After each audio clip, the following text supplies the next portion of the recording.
mengenal agama dan kepercayaan masyarakat Arab sebelum Islam. Assalamualaikum warahmatullahi wabarakatuh. Anak-anakku kelas 3, ketemu lagi dengan Pak Herdi. Bismillahirrahmanirrahim. Alhamdulillahirabbil alamin. Allahumma shalli ala sayyidina Muhammad. Rabbi shrah li sadri wa yassir li amri wahlul 'uqdatam min lisani yafqahu qawli. Nah, anak-anakku, bertemu lagi dengan Pak Herdi, yaitu pada pelajaran sejarah kebudayaan Islam.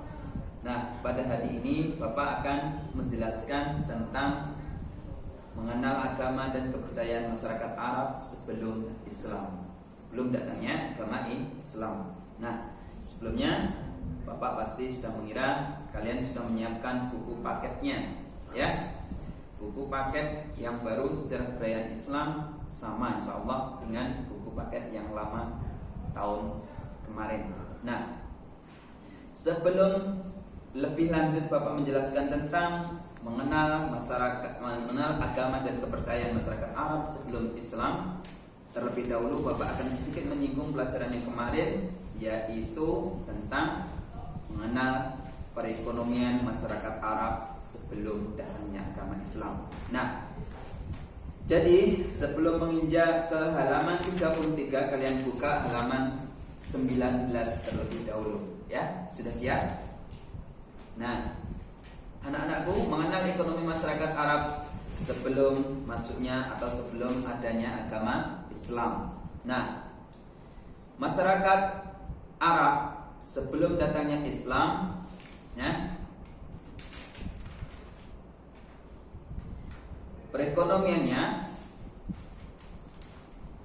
ketika abad ke-6 ketika masuk abad ke-6, secara bertahap kendali perdagangan mulai berpindah dari tangan-tangan orang Yaman kepada orang Quraisy. Nah, jadi perekonomian masyarakat Arab sebelum Islam itu mayoritas adalah berdagang. Apakah berdagang saja, Pak? Tidak. Ada sebagian kecil, yaitu tentang pertanian, peternakan, dan industri. Ya, yang nanti akan sedikit Bapak jelaskan, ya. Nah, dalam perekonomian masyarakat Arab sebelum Islam itu banyak terdapat pasar-pasar yang sangat terkenal, ya.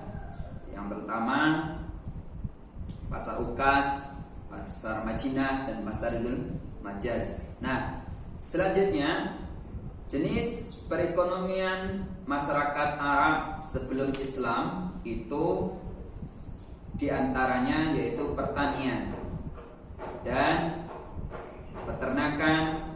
Ada juga yang paling mayoritas yaitu perdagangan dan industri khamr. Nah, yang pertama pertanian.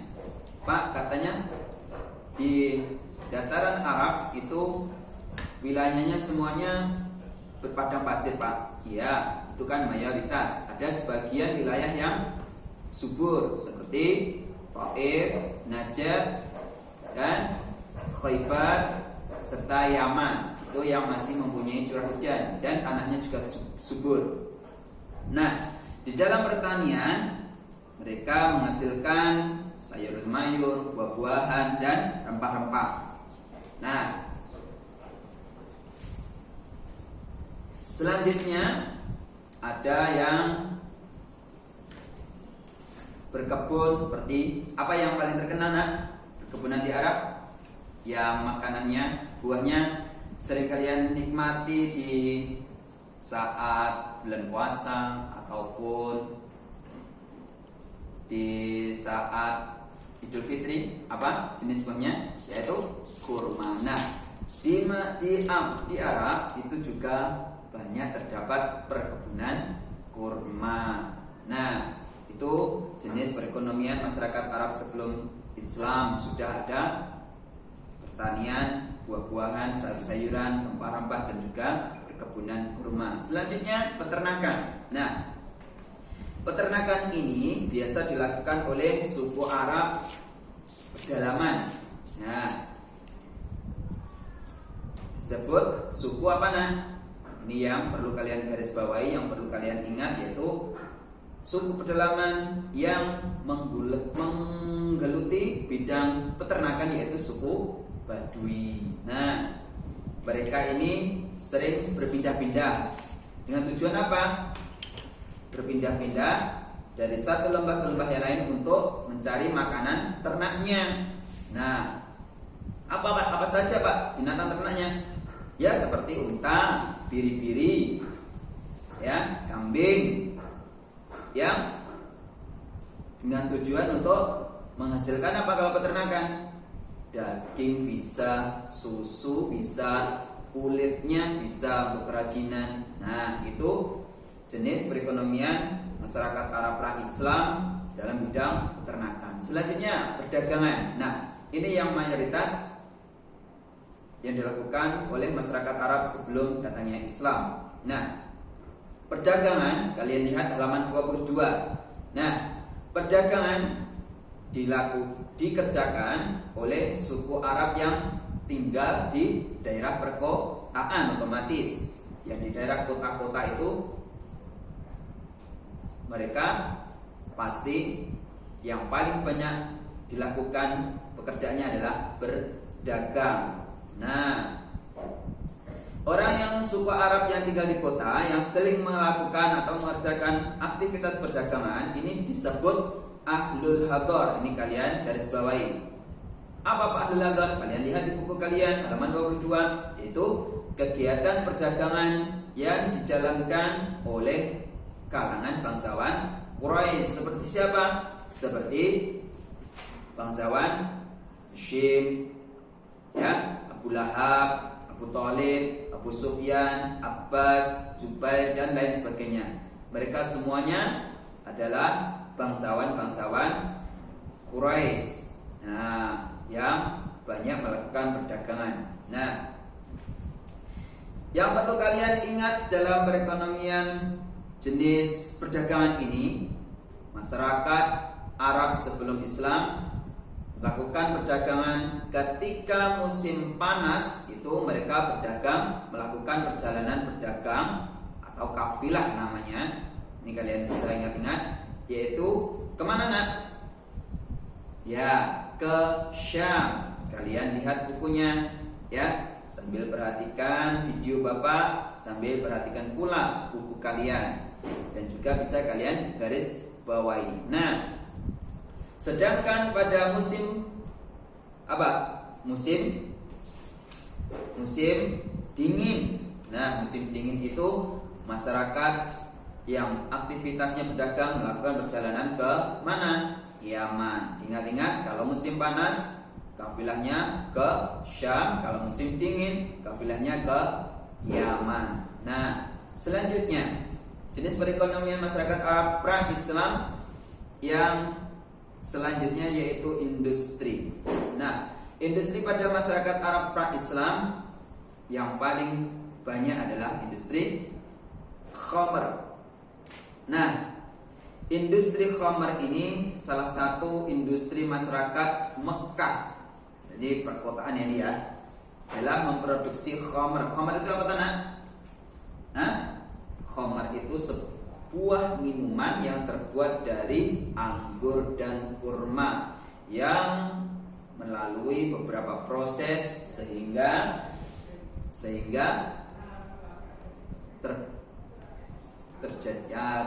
menjadi sebuah minuman yang dinamakan khamr. Nah, khamr ini merupakan produk unggulan masyarakat Arab sebelum datangnya Islam.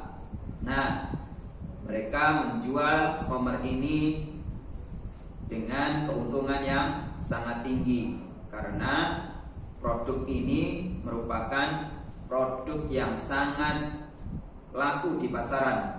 Nah, terutama pasar-pasar di sekitar di Arab, di Jazirah Arab. Nah, selanjutnya setelah jenis perekonomian dari pertanian, peternakan, perdagangan, dan industri ini,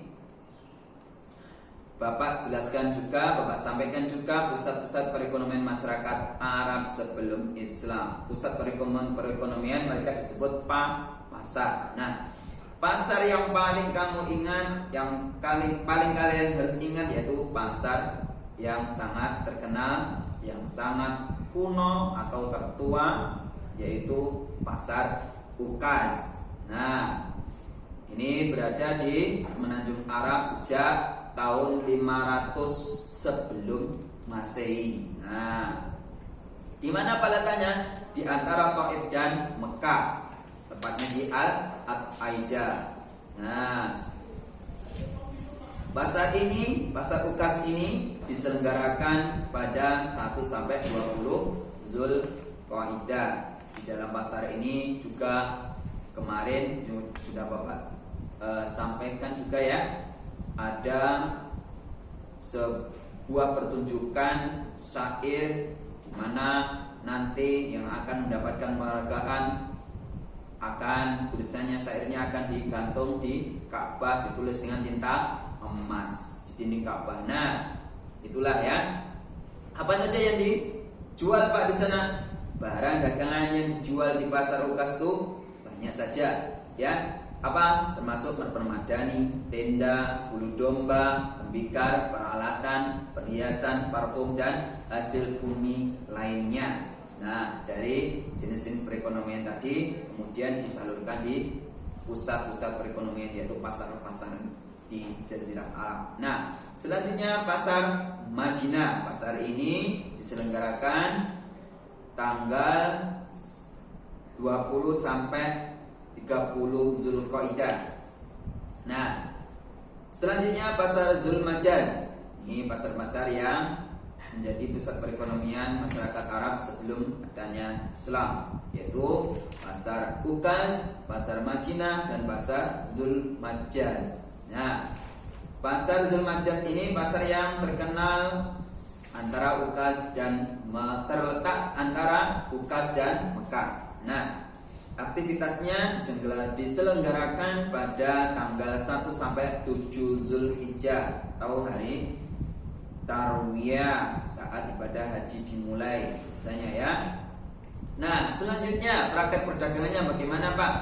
Praktek perdagangan masyarakat Arab sebelum Islam itu banyak yang bertentangan dengan ajaran agama Islam sekarang ya. Prakteknya itu dari cara mereka berdagang. Nah, yang pertama, perdagangan dengan cara habal al-habal atau habal al-habal. Nah, jenis perdagangan seperti ini kalian buka halaman 24 ya. Nah, seseorang itu menjual unta betina dengan berjanji membayar apabila unta tersebut telah melahirkan unta betina atau unta jantan. Nah, perdagangan seperti ini merugikan pedagangnya. Karena apa? Aku gelem tuku untamu. Nah, yen engko nek wis mana unta lanang atau unta wedok, nah, aku tak bayar. Nah, jadi jual beli seperti ini dilarang oleh Rasulullah. Karena apa? Ini mengandung unsur untung-untungan atau spekulasi. Nah, perkiraan. Selanjutnya, perdagangan dengan cara muzabanah. Nah, dengan cara menaksir, mengira-ngira. Contohnya, jual beli buah-buahan yang masih ada di pohonnya. Ini juga dilarang dalam Islam. Nah, selanjutnya perdagangan dengan cara al-hasad.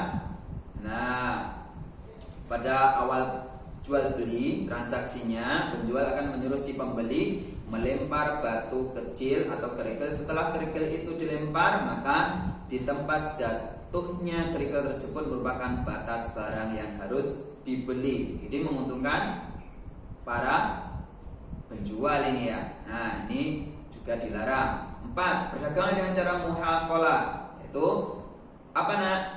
Menjual tanaman yang belum dipanen untuk memperoleh tanaman sejenis yang sudah dipanen. Nah, ini juga dilarang oleh Rasulullah, bertentangan dengan ajaran agama Islam. Nah, Itulah seputar perekonomian masyarakat Arab sebelum Islam. Selanjutnya kalian buka ya halaman 32. Udah ya? Nah, pada gambar tersebut apa yang kalian pikirkan kalau judulnya mengenal agama dan kepercayaan masyarakat Arab sebelum Islam? Dan apa yang kamu pikirkan? Kalian pikirkan. Di situ ada di situ ada gambar patung. Nah, kalau patung berarti berhubungan dengan apa?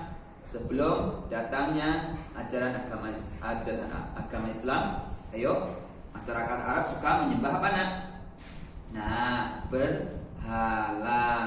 Nah, disitulah gambar-gambar di situ itu memberi contoh bahwa itu adalah gambar-gambar patung-patung berhala. Contoh ya, seperti itulah yang disembah masyarakat Arab sebelum datangnya agama Islam. Selanjutnya kalian perhatikan halaman 33 dan siapkan pensil kalian ya. Yang belum, kalian bisa menggarisbawahi, kalian bisa mencatat yang penting-penting saja. Nah, kepercayaan masyarakat Arab sebelum Islam. Nah, masyarakat Arab, terutama masyarakat Mekah, itu awalnya menganut ajaran tauhid. Apa ajaran tauhid itu? Ajaran yang dibawa oleh Nabi Ibrahim yang meyakini bahwa Allah adalah Tuhan. Tidak ada Tuhan selain Allah. Jadi Tuhannya hanya satu, yaitu Allah. Itulah namanya ajaran tauhid. Nah, setelah ajaran yang dibawa Nabi Ibrahim kemudian dilanjutkan oleh anaknya Nabi Ismail, masyarakat Mekah atau masyarakat Arab kemudian menjadi penyembah selain Allah. Siapa ini yang melatar belakangi? Tokohnya adalah yang membawa ajaran penyembah selain Allah adalah Amir bin Lubai. Garis bawahi anak ya. Sudah? Amir bin Lubai ini adalah seorang tokoh Khuza'ah yang melakukan perjalanan ke Syam untuk berdagang ya. Ini merupakan orang yang pertama kali menjadi penyebab masyarakat Mekah menyembah berhala atau menyembah selain Allah. Karena apa? Amir ini melihat penduduk kota Syam beribadah dengan menyembah berhala atau menyembah patung. Nah, jadi Amir menyaksikan penduduk Syam menyembah berhala, kemudian Amir tertarik, kemudian mempraktekkan cara beribadah tersebut di Mekah. Dari Syam dia membawa berhala yang bernama Hubal. Nah, ini salah satu nama berhala atau nama Tuhan masyarakat Arab sebelum Islam. Kemudian meletakkannya di Ka'bah. Hubal ini dijadikan pemimpin para berhala karena yang lain-lainnya diletakkan di sekitarnya, di samping-sampingnya seperti berhala Lata, Uzza dan Manat. Sejak itulah ajaran yang dibawa Amir bin Lubai itu terus sangat familiar dan sangat mudah dilakukan, bahkan dianut oleh masyarakat Arab sekitarnya. Bahkan sejak itulah mereka membuat berhala-berhala sampai mencapai 360 berhala yang diletakkan di keliling Ka'bah. Jadi ada 360 berhala yang diletakkan di sekitar Ka'bah. Nah, yang mana mulailah kepercayaan baru masyarakat Mekah dan kota Mekah menjadi penyembah berhala. Nah, apa faktor-faktor yang menyebabkan berhala disembah oleh masyarakat Arab sebelum Islam? Yang pertama adalah faktor kebutuhan untuk selalu bersama Tuhan. Nah, jadi dia selalu membutuhkan Tuhan, dan Tuhan itu dibutuhkan setiap saat ada. Jadi dia menunjukkan kepada sebuah patung atau berhala. Yang kedua, mengagungkan leluhur yang berjasa. Jadi dari jasa-jasa leluhur mereka diagung-agungkan, dijadikan nama sebuah berhala, ya, diwujudkan menjadi sebuah berhala. Jasa-jasa leluhur mereka, nama-nama leluhur mereka yang berjasa, ya, dijadikan sebuah nama berhala yang disembahnya. Yang ketiga, ketakutan menghadapi musibah, bencana yang ditimbulkan oleh alam, sehingga mereka mencari perlindungan kepada Tuhan yang seketika itu bisa dijadikan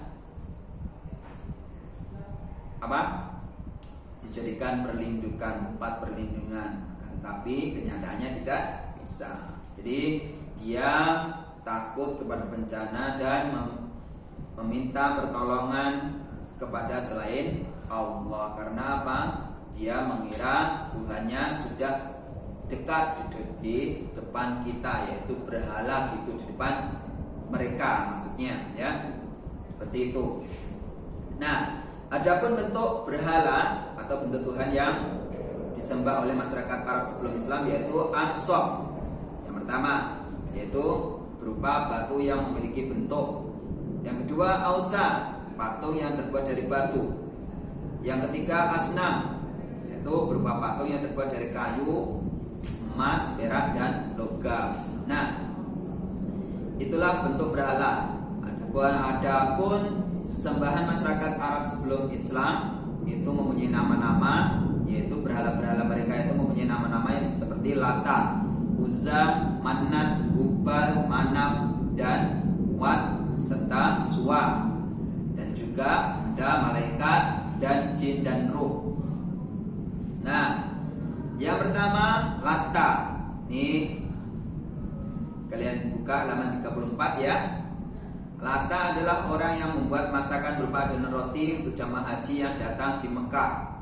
Ya, setelah ia meninggal, kuburannya disembah oleh orang-orang Taif. Nah, ini sebab nama-nama yang disebutkan Lata. Karena apa tadi? Ini menurut faktor mengagungkan leluhur mereka yang sudah berjasa, sehingga dia sematkan nama leluhurnya yang berjasa kepada Tuhan sembahannya. Nah, jadi Tuhan yang memberi nama mereka sendiri. Jadi itulah bentuk kejahilian, kebodohan masyarakat Arab sebelum Islam.